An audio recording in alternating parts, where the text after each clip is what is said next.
Oi, pessoal, tudo bom? Aqui é a Clara, eu sou professora da Frente de Seres Vivos, do Vespertino, e hoje estamos aqui com mais uma videoaula, dando continuidade ao nosso conteúdo. Nós já falamos sobre classificações de seres vivos, falamos um pouco sobre vírus, e agora eu vou colocar aqui para vocês os slides, que já estão disponíveis lá no Moodle, do reino Monera, ok? Então, se vocês se lembrarem, né, lá da primeira aula, quando eu dei uma geral, né, sobre todos os reinos, quando falamos do reino Monera, a gente está falando principalmente das bactérias. E as bactérias, elas podem ser divididas em dois grupos principais, que são as eubactérias. Eu aí tá significando verdadeiro, então as bactérias, entre aspas, verdadeiras, ok? Que são as bactérias e cianobactérias. E temos também as arqueobactérias. Lembrando que arqueo vem de arcaico, de antigo. Então são seres mais antigos evolutivamente falando, ok?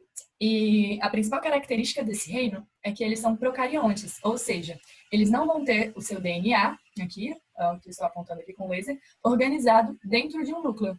Ele vai estar disposto aqui, espalhado no citoplasma, ok? Aqui, então, um exemplo de uma célula bacteriana, né? Nem todas as células são assim, a gente tem uma variedade muito grande dentro deste reino. Essa bactéria aqui, ela contém fímbrias ou pilos, certo? Que, de uma certa maneira, vai auxiliar ali na locomoção e também na obtenção de alimentos. Aqui o DNA cromossômico, né? O DNA plasmidial, que a gente vai falar um pouquinho mais dele, mas são fragmentos soltos, separados do DNA cromossômico, ok? Então, é composta também de ribossomos. Ela pode ou não ter uma cápsula, que é uma camada mais externa, que vai conferir maior proteção. E todas as bactérias têm parede celular, ok? Que também é chamada de membrana esquelética, que está ali mais exterior à membrana plasmática. E elas podem ou não ter flagelo, que vai auxiliar ali na locomoção. Vamos então falar um pouquinho da importância das bactérias. Então, na indústria alimentícia, ok? Eu posso citar aqui para vocês de cabeça, assim, facilmente, a produção de laticínios, então de queijo, leite, iogurte, certo? Todos esses processos, eles incluem bactérias, ok? As bactérias são importantes também no processo de decomposição, certo? Talvez aí os agentes mais importantes, né, que decompõem a nossa matéria orgânica, que consomem essa matéria orgânica que está em decaimento. As bactérias também são importantes em diversos ciclos, certo? Como, por exemplo, o ciclo do nitrogênio, que vocês já estudaram ou ainda vão estudar, que está envolvido ali, né? Tem um envolvimento de plantas, de restos de animais, ok? E essas bactérias, então, vão estar envolvidas aí na transformação de algumas substâncias, ok? No consumo, transformação e liberação de algumas substâncias dentro desse ciclo. Aqui eu coloquei uma figura, né, que ela mostra as bactérias boas e as bactérias más. Estou representando justamente que existem sim bactérias boas, certo? Nós convivemos com milhares e milhares delas em simbiose, ok? No mutualismo. Então elas nos ajudam, nós ajudamos elas, principalmente lá no nosso intestino, ok? Ajudando na nossa digestão, ok? Mas nós temos também as bactérias ruins, que seriam as bactérias parasitas, as bactérias que causam doença, certo? Eu até coloquei como curiosidade mesmo, se vocês quiserem olhar lá no Moodle, uma matéria sobre uma comunidade indígena que foi descoberta, que nunca teve muito contato com outras populações, e essa comunidade tem uma diversidade bacteriana dentro delas, né, muito grande, e que talvez confira maiores resistências a essas pessoas, né, a diversas doenças. Okay? Então, por um lado, né, nós temos as bactérias que causam doenças e as bactérias que nos protegem de doenças, certo? E eu coloquei aqui também a produção, né? Nós utilizamos as bactérias para a produção de algumas substâncias de interesse biomédico. Então, o que é chamado de engenharia genética. A gente vai estudar um pouquinho mais da produção de insulina através de bactérias.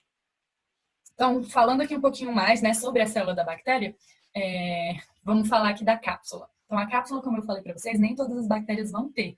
São bactérias, conferem uma resistência maior às bactérias que as têm, ok? É um envoltório mucilaginoso. E, por exemplo, os pneumococos, que são de um grupo de bactérias que causam a pneumonia, vão ter essa cápsula e é um pouquinho mais difícil da gente conseguir atingir esse tipo de bactérias, ok? A parede celular, uma membrana esquelética vai estar presente em todas as bactérias, ela é constituída de mureína, ok? É muito importante, a gente vai ver na classificação de bactérias alguns compostos que podem estar presentes nessa parede celular.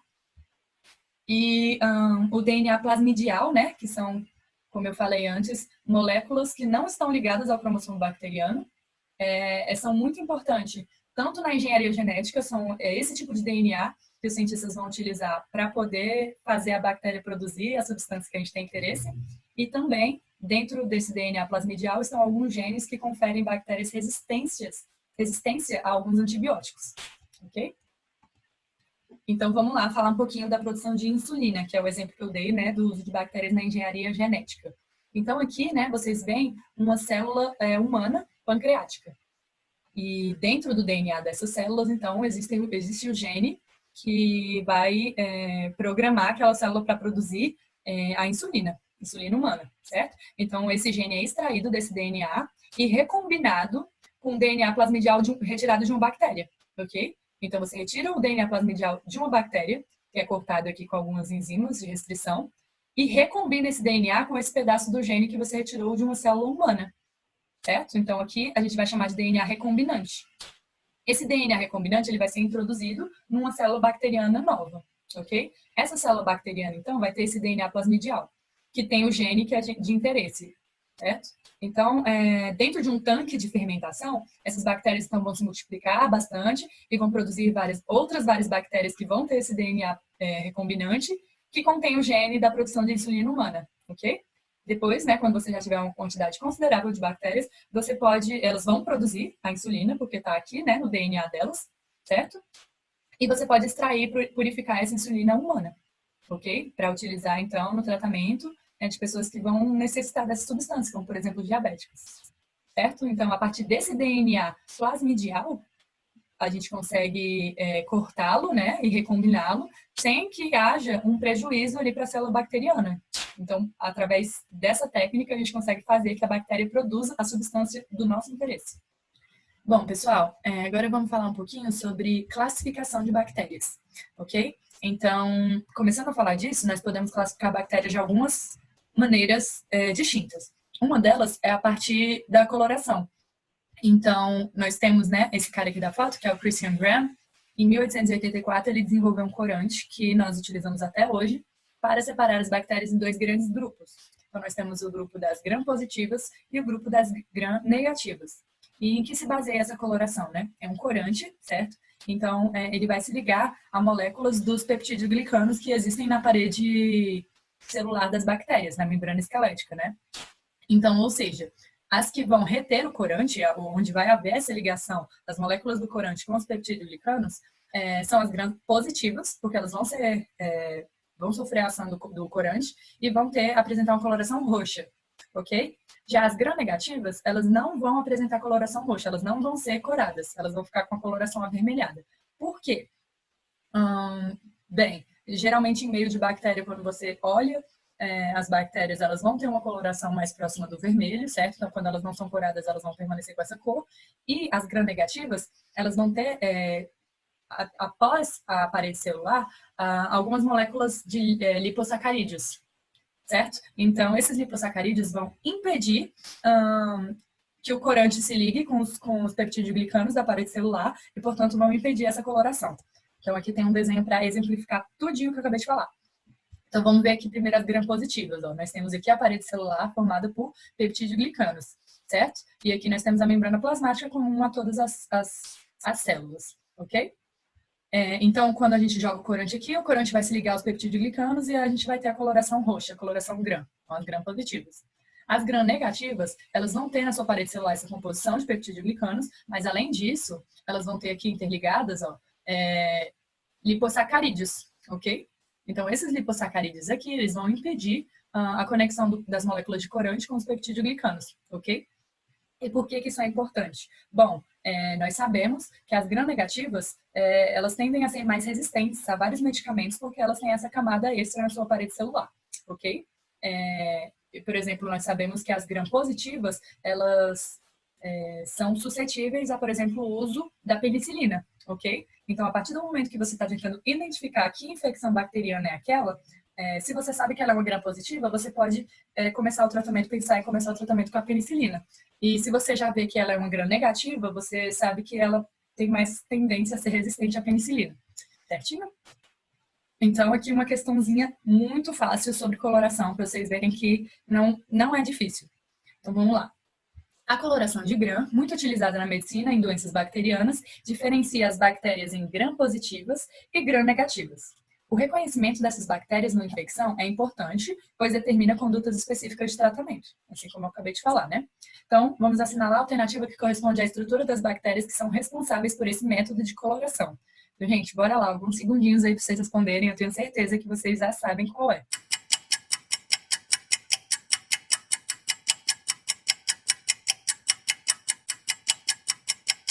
Então, galerinha, bora lá ver. Ó, nós temos núcleo, ok? Então, núcleo já está errado porque nós não temos núcleo organizado nos procariontes, beleza? Citoplasma, ok? Mesmo se você não soubesse que não é o citoplasma, vamos continuar. Membrana celular, parede celular. Gente, como eu mostrei aqui na figura, né? A membrana celular, ela fica aqui, ela está presente, ok? Mas não é em relação a ela que a coloração Gram se dá ou não, ok? É aqui na parede celular. Então, em relação aos peptídeos glicanos, né? Se eles vão se conectar às moléculas do corante, ou se você vai ter lipoproteínas, lipossacarídeos aqui, nessa membrana exterior de lipossacarídeos, que vai impedir essa coloração, ok? Então, a resposta aqui seria parede celular, beleza? E nós também podemos classificar as bactérias em relação à sua morfologia, ou seja, sua forma, ok?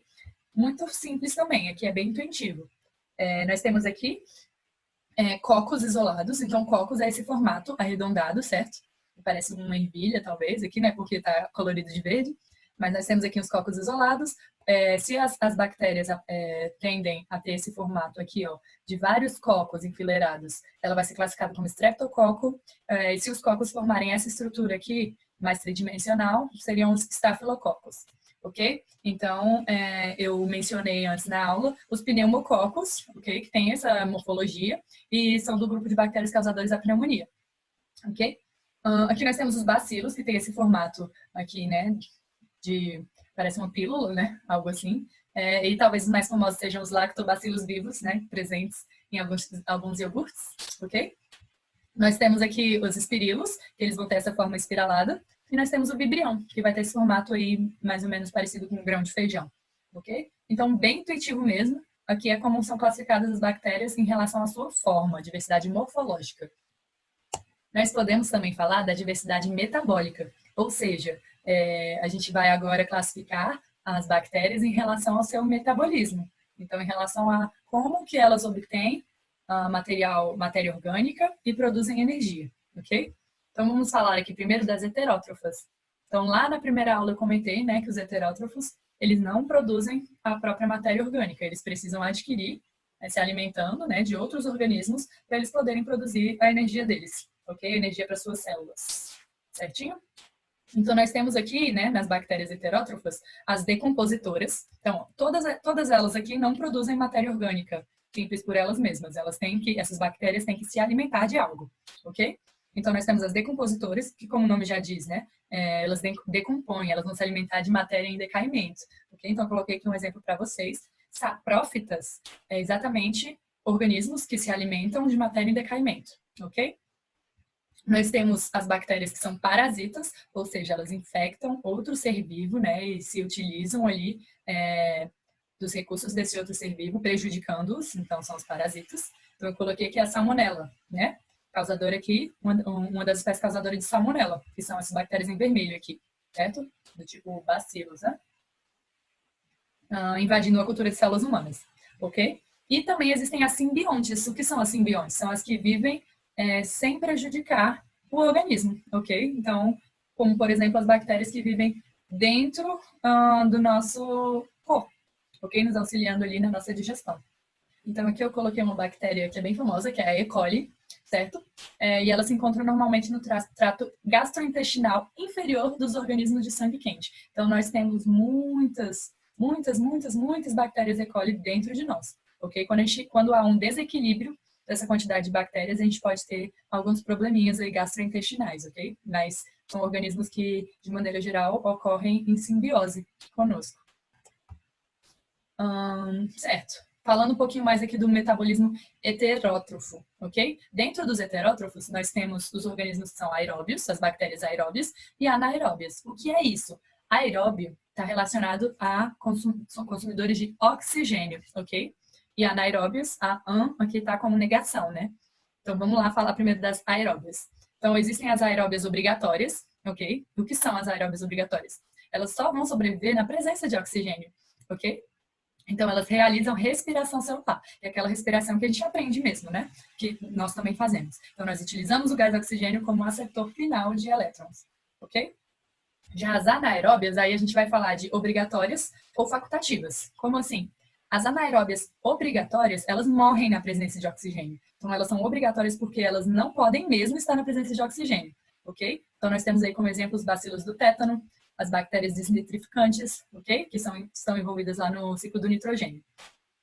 E elas vão obter energia através da fermentação, que é um outro processo de obtenção, né, de energia, além da respiração, ou da respiração anaeróbia. Como assim respiração anaeróbia? É um processo similar à respiração celular, só que ao invés de usar o oxigênio, o O2, como aceptor final de elétrons, eles vão usar outra substância, como nitrato ou nitrito, né, no caso das desnitrificantes, ou elas podem usar também sulfato, entre outros, ok? Mas ela não vai usar o oxigênio como receptor final de elétrons. Isso seria, então, a respiração anaeróbia.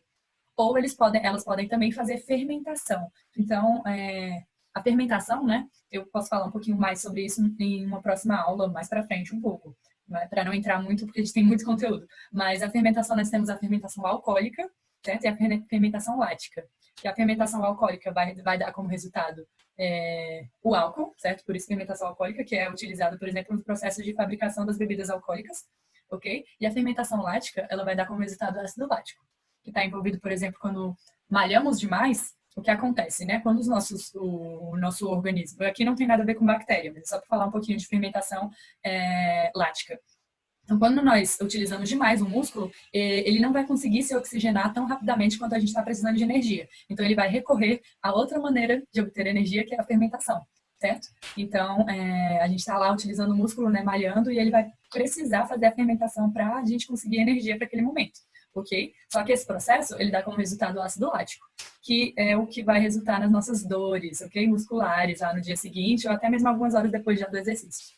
Beleza? Então, bora voltar aqui para as bactérias, certo? As bactérias anaeróbias obrigatórias, então, elas não vão ter respiração celular, né? Elas morrem na presença de oxigênio. Então, elas vão ou fazer fermentação ou respiração anaeróbia, beleza?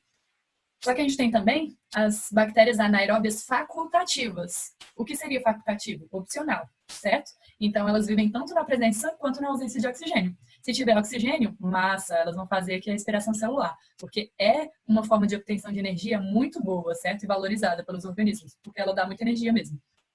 Agora, quando esses organismos se encontram na ausência de oxigênio, aí eles vão recorrer a outros tipos, como a respiração anaeróbia, fermentação, etc. Beleza? Então, aqui eu não coloquei aeróbias facultativas, né? Porque eu acho que seria a mesma coisa, né? Anaeróbias facultativas, geralmente você só vai ver escrito anaeróbias facultativas, aí você já sabe. Pode usar oxigênio ou não, ok? Nós temos também as bactérias autótrofas. O que seriam as bactérias autótrofas? São as bactérias que não precisam obter a matéria orgânica de outros organismos, porque elas mesmas vão produzi-los a partir, né, da luz, que são as fotossintetizantes, ou a partir de outros compostos químicos, que são as quimiosintetizantes. Mas a gente vai ver um pouquinho mais a fundo sobre isso, ok? Falando um pouco das fotossintetizantes, como o nome já diz, elas realizam fotossíntese, certo? Então, a partir da luz solar e também do gás carbônico. E também a gente vai ver que não é H2O, elas vão usar o ácido sulfídrico, mas elas vão conseguir, então, produzir a matéria orgânica delas, que elas precisam para consumir e gerar energia, ok? As bactérias fotossintetizantes, elas têm um tipo específico de clorofila, que é chamado de bacterioclorofila, ok? Coloquei aqui um exemplo para vocês. Já as quimiosintetizantes, elas não vão utilizar a luz solar. O que vai acontecer aqui? Elas vão utilizar reações químicas para gerar energia. Então, bora ver aqui um pouquinho as equações das obtenções aqui de matéria orgânica ou energia, né? Eu sei que parece um pouco complicado à primeira vista, mas vamos com calma que vai dar tudo certo. Aqui as bactérias fotossintetizantes, né, como eu disse, foto vem de luz, ok? Então, elas vão utilizar a luz do sol, ok? Assim como as plantas. Então, elas precisam de luz, como as plantas, elas precisam de gás carbônico, ok? O que mais que uma planta precisa? Luz, gás carbônico e água. Só que aqui nas bactérias fotossintetizantes, elas não vão utilizar H2O, elas vão utilizar o ácido sulfídrico, ok? Então, duas moléculas, né, de H2S. Ou seja, quando a gente vê aqui no resultado, a gente vai ver que ela não libera oxigênio. Ela vai liberar enxofre, certinho? Mas, na verdade, não diretamente. Ela vai ficar armazenada ali naquela bactéria para ser posteriormente liberada, ok? E a gente vê aqui que a matéria orgânica, então, está representada aqui por essa molécula, ok? Nós temos também as bactérias quimiosintetizantes, que, diferente das fotossintetizantes, não vão utilizar a luz. Então, como que elas fazem para obter energia? Elas vão utilizar aqui reações químicas que liberam energia, que é exatamente a energia que elas vão se apropriar, ok? Então, aqui eu coloquei um exemplo das nitrossomas, que elas vão utilizar amônia, certo? Uma reação aqui de amônia com oxigênio, que vai liberar energia no final. E é mais ou menos dessa maneira que segue o metabolismo delas, ok?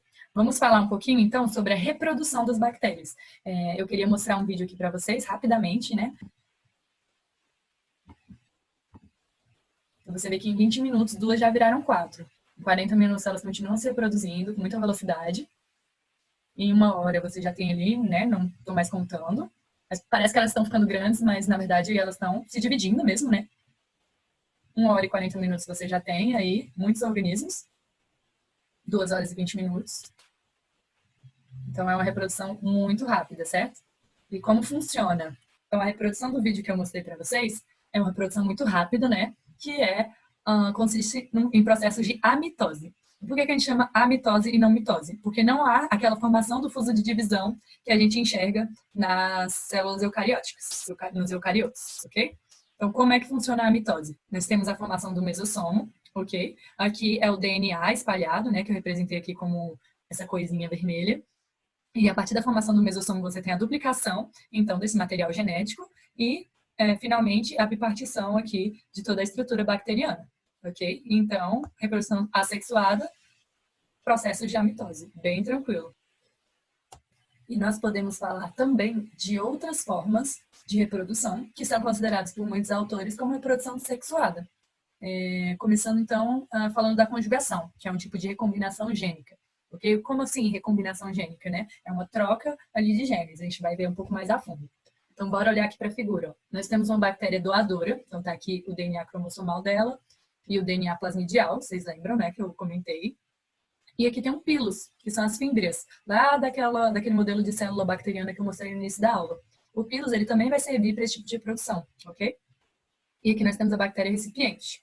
Então, o que acontece? O pilus vai unir as duas e nós vamos ter aqui uma doação, literalmente, né, de parte desse DNA plasmidial. Então, com a ajuda de algumas enzimas, né, DNA polimerase, o relaxomo e a transferosoma, ok? Então, nós vamos ter aqui essa doação de parte do DNA plasmidial, que vai se formar aqui e continuar na bactéria, que vai se tornar uma nova doadora. Então, ela vai poder doar para outras bactérias esse mesmo plasmídio, e isso gera, então, variabilidade genética, certo? Porque antes nós tínhamos 2 bactérias aqui diferentes, e agora essa bactéria que era de um jeito, né? E após o recebimento desse DNA plasmidial, ela teve uma variação genética ali, né? E ela vai passar isso para outras bactérias. Por isso que é considerada reprodução sexuada, porque envolvem 2 organismos gerando um terceiro, né? Que aqui no caso não é um terceiro organismo, é o mesmo organismo, mas gerando uma variabilidade genética aqui.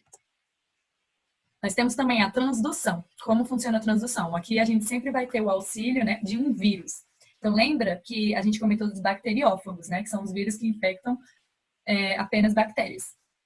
E quando um vírus, né, aqui no primeiro desenho, quando um vírus vai inserir o seu material genético dentro da bactéria, dentro aqui, então, do citoplasma vão ter, né, trechos do DNA bacteriano e trechos do DNA viral.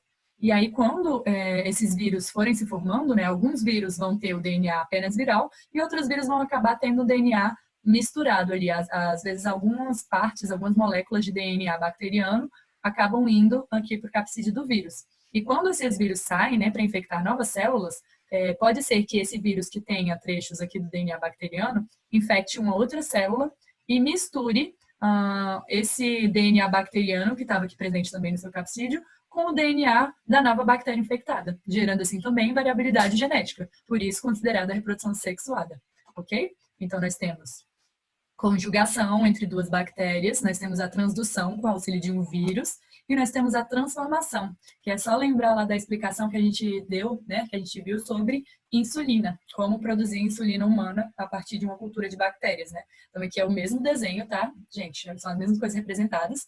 Então nós temos aqui, né, uma cultura de bactérias, aqui num tubo de ensaio, né? E a gente vai colocar lá o DNA de uma ligação, o gene que a gente vai querer, né, inserir dentro dessa bactéria. E aí, a partir, né, do choque térmico, a gente vai ter a junção, né, desse trecho de DNA que a gente quer inserir na nossa bactéria, que vai se tornar a nossa bactéria transformada, ok? E aí, essa bactéria transformada, então, ela vai ter um DNA que, além do DNA bacteriano, vai ter também um trecho, né, ali de alguns genes que a gente inseriu, né, artificialmente. Então, a gente transformou aquela bactéria para produzir o que quer que a gente queira que ela produza.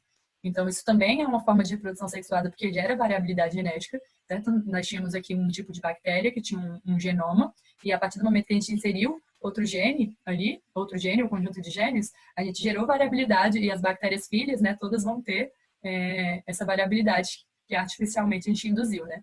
Então, transformação, como por exemplo, a produção de insulina, ok? Vamos então, só para finalizar, falar um pouquinho das principais doenças causadas por bactérias. Então, nós temos, né, o botulismo, causado pela Clostridium botulinum, que é transmitida, né? Onde que elas ficam? Geralmente em alimentos enlatados e conservas, certo? Então, por isso que é importante, quando a gente vai consumir um enlatado, verificar se ele não está estufado. Por que estufado? Porque quando nós temos uma infecção bacteriana ali naquele local, as bactérias vão acabar liberando gases que vão gerar esse estufamento da lata. Então, é um sinal de que a comida está estragada, ok? Está com bactéria. E o que acontece, né? Quando a pessoa tem botulismo? A toxina bloqueia a transferência dos sinais nervosos para os músculos, ok? Então, é uma doença bem séria, pode ser fatal, né? E, por incrível que pareça, nós conseguimos utilizar essas bactérias, né, para um propósito interessante para o homem. Nós utilizamos a toxina botulínica, né, que é gerada por essa bactéria, em aplicações que chamamos de Botox. Certo? Então, o homem aí utilizando mais uma vez a bactéria em intervenções médicas, né?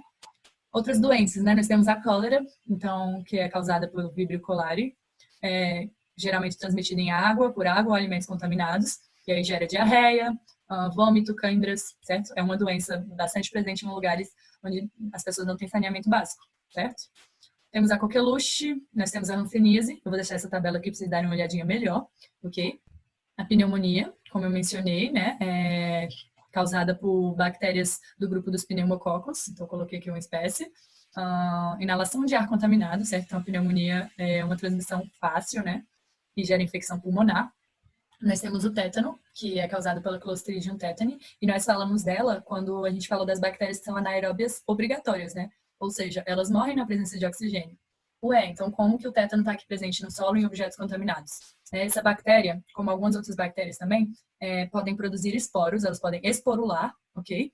E o que seriam esses esporos? Seriam formas inativas da bactéria. Então, o tétano, ele esporula, e esses esporos podem ficar presentes por muito, muito tempo nesses objetos e no solo também. E quando nós entramos em contato, por exemplo, com um corte, né, algo do tipo, esses esporos vão se disseminar e vão produzir uma toxina, que é essa neurotoxina que desencadeia fortes contrações musculares, pode ocorrer parada respiratória e ou cardíaca. Okay? Outra doença muito famosa, infelizmente, é a sífilis, perdão, é uma DST. Ela causa, né, lesão primária, cancro duro, tardiamente graves lesões. Temos a gonorreia, que é outra doença sexualmente transmissível, que causa uma série de desconfortos e problemas aí nos órgãos genitais. Dentro, então, do reino moderno, nós também temos as cianobactérias. Elas são bem semelhantes às bactérias, né? São autótrofas, certo? E fotossintetizantes, mas elas não possuem cloroplasto. Elas não vão ter clorofila, ok? Deixa eu ver.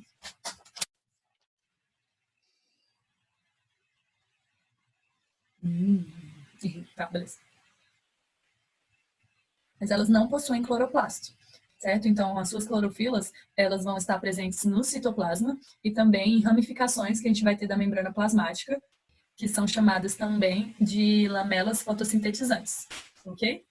As cianobactérias podem formar colônias de diferentes formatos, e geralmente fazem isso para ter uma maior resistência, né, como conjunto de indivíduos, e obtenção de mais recursos e proteção contra predadores. Então, nós temos aqui, né, uma célula de uma cianobactéria. Então, vamos ver aqui. A gente não vai ter um núcleo organizado, certo? O nucleoide, né, não é um núcleo verdadeiro, ok? Aqui estão os ribossomos espalhados pela célula. Elas vão ter a membrana plasmática, que vão ter essas lamelas, né, fotossintetizantes, ok? Que também aqui é chamada de membrana fotossintética. E vão ter parede celular e podem ou não ter esse envoltório extra de mucilagem. Por último, vamos falar brevemente das arqueobactérias. As arqueobactérias, então, são aqueles organismos mais antigos evolutivamente falando. Nós temos 3 tipos principais de arqueobactérias, são as halófilas extremas. Então, halófilas são aquelas presentes em ambientes com alta salinização, certo? Então, por isso que eu coloquei aqui uma foto do Mar Morto, que tem uma altíssima quantidade de sal, e por isso a pessoa boia, né? Porque realmente a água lá é muito difícil você ser mais densa do que a água, né? Para poder afundar. E quando a gente fala das halófilas extremas, né? A maioria das espécies é aeróbia, ou seja, utiliza o oxigênio, mas existem algumas que são quimio-organotróficas, né? Que são as anaeróbias, que vão utilizar outras substâncias além do oxigênio para sua respiração celular. E temos também as autótrofas fotossintetizantes, ok? Falando das termófilas, então, eu comentei na primeira aula sobre elas, né, também. Elas vivem em ambientes onde a temperatura atinge níveis, né, muito elevados. Muitas espécies são autótrofas quimiosintetizantes, ok? E nós temos também as metanogênicas. Então, as metanogênicas são heterótrofas, ok? Então, elas não produzem a própria matéria orgânica e elas são anaeróbias obrigatórias.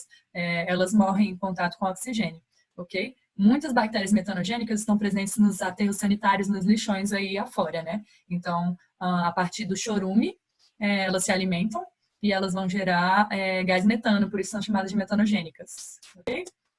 Era isso que eu tinha para falar para vocês. Desculpa se eu me alonguei. E a próxima aula, então, vai ser sobre o reino protoptista, ok? Então, aqui, né, só uma brincadeirazinha, né? Não existe a regra de 5 segundos, ok? A partir do momento que as bactérias conseguirem chegar no alimento, elas vão chegar, né? Elas não contam.